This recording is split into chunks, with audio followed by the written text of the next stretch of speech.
the last 7 years, but that's coming back. Or the ones that drew the equity out, which the house already paid them anyhow. So they got to have money, motivation, and urgency. The third component is you must get your buyer agency agreement signed. If they are not prepared to sign buyer agency, we don't work with them. We don't work with them, we don't work with them, we don't work with them. You either learn that rule here or learn it out on the street, but I will tell you that if you work with a buyer, sooner or later, if you don't get your agency signed, you will get one of these calls, usually Monday morning. We appreciate the last 9 weekends you showed us houses. But after you dropped us off yesterday, we were driving home and we went by this open house. And the agent said to us that he knew you and knew that you would want to have the perfect one and that this one wasn't going to be here because he had others coming back in an hour, so we just had to, I'm sorry, we'll refer you to everybody. Am I right or wrong? That's what buyer agency protects us from. I'll give you another example of this. I don't think I shared this with you or not already, but I had an aunt that came from this neck of the woods. She was an old maid. And anyhow, when she passed, she left me a 6-unit apartment building, and I thought, well, I was in town either now or in a couple of weeks from now. I'm not a real good out-of-state landlord, so I thought I'd list it with somebody. Anybody want the listing maybe before I leave? Anybody? Show me hands if you want it. Okay, well, because of my new friends and Tim and that, maybe it's not right I give it to just one of you. How about we'll do an open listing? You take your time and show it. Spend your gas to go over and put a sign up. How many want that now? Well, why not? The house will be more loyal than any buyer will be. You said it earlier, buyers are what? That house will do exactly what that sixplex will do. It'll cover you from shelter and everything else, but yet nobody wants it. But yet realtors will put people in their car and drive them all around the city. What do you call people that put people in the back seat of their car and drive them all around the city? Call them real estate agents.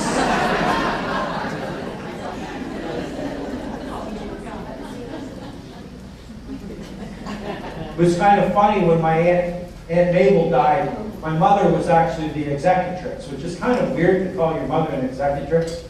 But anyhow, at the funeral, I was kind of upset. I said to my mother, I got along well with Mabel. I don't understand why I'm not one of the pallbearers.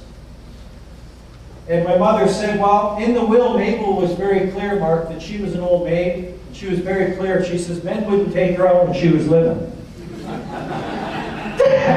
So they sure ain't going to take her out now. Anyhow. So we got to make sure we bring a listing each week, separate our lookers from the buyer, get our buyer agency signed, and here's the fourth point of the formula for success. Show and sell in-house inventory first. Write that down. Show your own listings and show Coldwell Banker Seacoast listings first. Hear me when I tell you this, gang, and please don't get mad at me. I train for every major real estate organization across North America. And I can tell you that if Relax is having a meeting today, they're not getting together saying, how can I make crystal money at Coldwell Banker? Are you with me? If anything, they're trying to figure out how to take that money and take money away from you. Well, I want you to start thinking about something. Every time you sell a co-broke's listing, you are putting money in your competition's pocket to come back and attack you. Are you with me on that? Yes or no? Yes. Now, I mean, that's like giving the guns to your enemy and then going to war. And I know our governments do it all the time, okay? But I'll tell you what, you're a lot sharper than the governments. Am I right or wrong? And every time you sell a co-broke's listing, and I know what some of you are going to say, oh, the Real Estate Association says, and this and that. I'm going to tell you what. When it's said and done, you will direct people in the way that what areas, what type of houses, what's easier to get into, what's not. So I'm not suggesting that you won't ever sell a co-brokes, but what I am suggesting to you is this, is one hand washes the other. And Miss Edie, did I say that right? I'm Mark, by the way. I'm the speaker. Thank you so much for coming out. Oh, you're welcome. Yeah, thanks for staying awake. I appreciate that. Yeah. Evie, let me ask you this.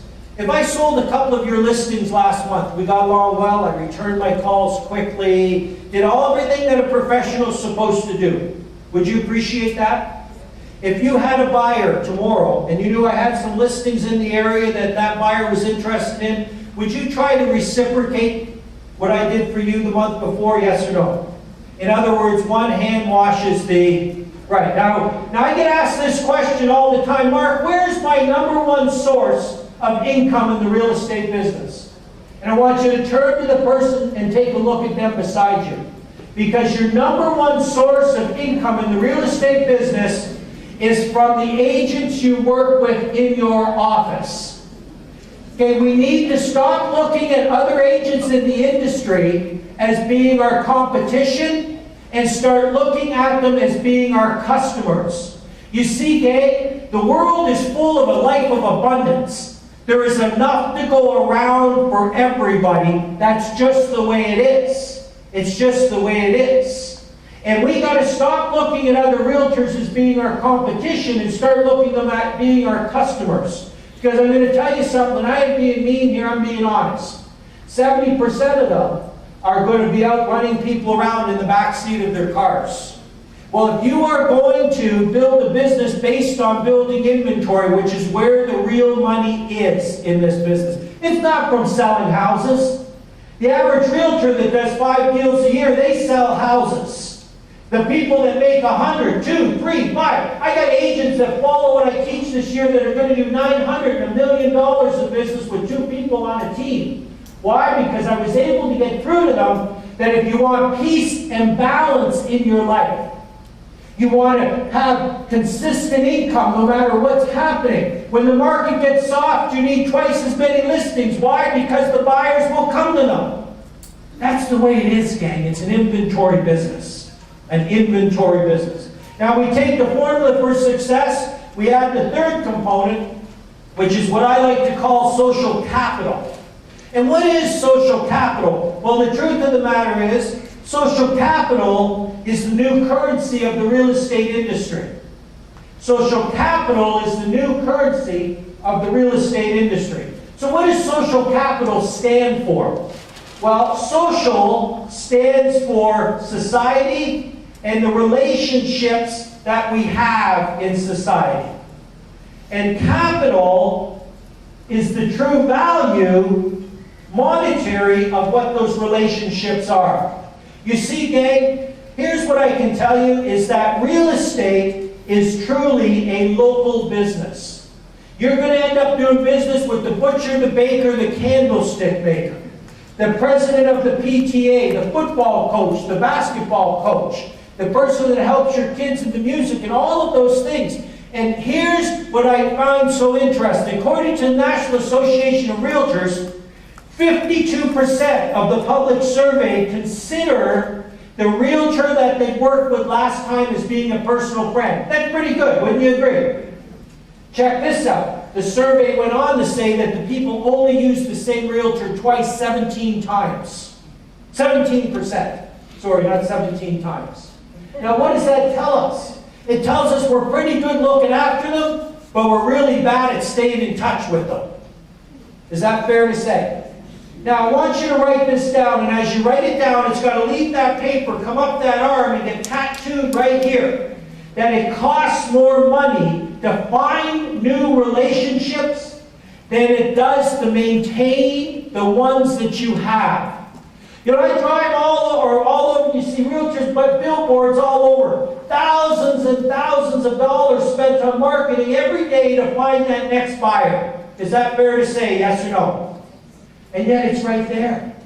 Here, let's do a quick, I got to watch my time, because I got to feel like I can be with you guys till 8 o'clock tonight. But here, how many would agree with me that we are creatures of habit? Human beings. Give me a show of hands. Creatures of habit. Okay. So, do you have broad shoulders? Can you work with me a little bit? Okay, and it's, oh, Rick, you okay with this, Rick? Because if you're not, I'll find someone else. And I won't embarrass you, I promise you. But it is important to the group. You good with it? Okay, Rick, you agree we're creatures of habit? Do you agree that generally speaking, we go to the same grocery store, we go to the same